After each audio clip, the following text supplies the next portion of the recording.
থেকে 7 দিনের ভিতরে আপনি কন্টেন্ট মনিটাইজেশন পাবেন যদি আপনার কন্টেন্ট মনিটাইজেশনটা ওয়েটিং লিস্টে থাকে। চলেন আমি স্ক্রিন শেয়ারের মাধ্যমে আপনাদেরকে দেখাই দিচ্ছি। সর্বপ্রথম যাবেন আপনি আপনার মেন ফেসবুকে যাওয়ার পর 3 ডট অপশনে ক্লিক করবেন। 3 ডট অপশনে ক্লিক করার পর একটু ওয়েট করবেন।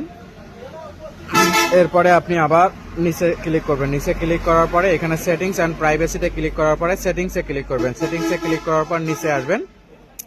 স্ক্রল করে নিচে আসার পরে পেজ সেটআপ আছে, পেজ সেটআপে ক্লিক করবেন। পেজ সেটআপে ক্লিক করার পরে এখানে দেখবেন পেজ টাইপে ক্লিক করবেন। পেজ টাইপে ক্লিক করার পরে এখানে দেখবেন যে হেল্প মি ইওর কুল্ট, এখানে ক্লিক করবেন। এখানে ক্লিক করার পরে এখানে দেখেন আপনার মনিটাইজেশন অনেকগুলো অপশন আছে, আপনি 3টে অপশনে ক্লিক করবেন। এই যে 1 2 3 3টে অপশনে ক্লিক করার পরে নেক্সট করে দিবেন। আপনার কাজ সম্পূর্ণ শেষ।